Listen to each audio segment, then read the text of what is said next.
Welcome to Metabolic Heat. We're going to re-educate you with a quick rundown of Nutrition 101 and tell you what our programs are all about.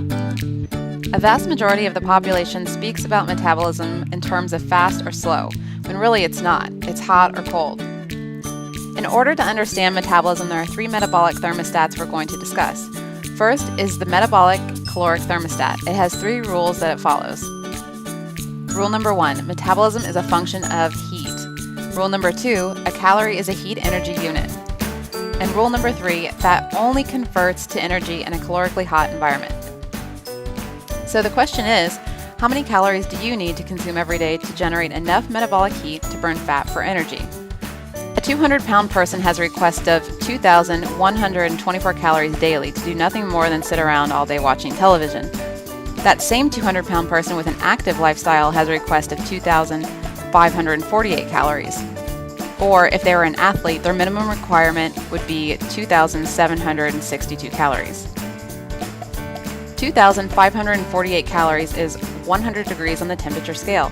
Anything less than that is metabolically inefficient. So where do you fall?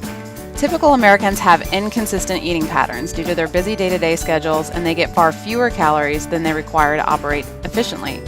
Remember rule number 3, fat only converts into energy in a calorically hot environment.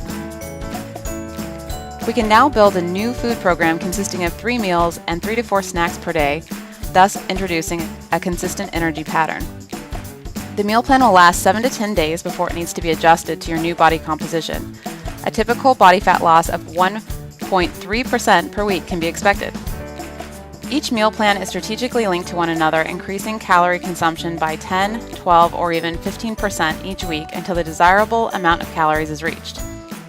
The food program works on a time and temperature line and takes your body 48 hours to heat up. After those 48 hours, you can start counting off the days of the week.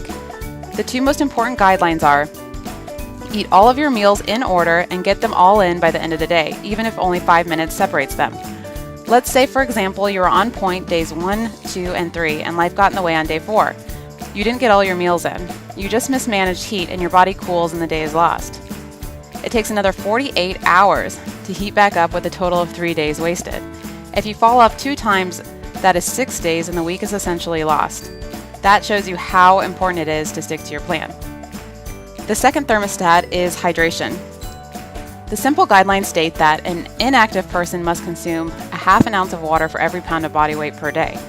An active person must consume 1 ounce of water for every pound of body weight per day. As water circulates through our bodies, we perspire and we sweat as we relate to different environments throughout the day, regulating our body temperature. If we're not getting in enough water and we become dehydrated, our body perceives this as trauma. Adaptive mechanisms kick in and will hoard and collect things to protect us. That brings us to the third thermostat, insulatory. Your body will now hoard fat underneath your skin as a survival mechanism to maintain a certain temperature. So, hydration is the most important of the 3 thermostats. If our water is low, the body will hoard and collect fat to regulate temperature. Even if our foods are perfect, but our water is still low, the same thing happens. Check out our 12-week customized meal plan by clicking programs in our shop. Remember, one size does not fit all. We've tailored all of these programs to your goals and metabolic type. Click now to ignite your body's metabolism and turn it into a fat-burning furnace.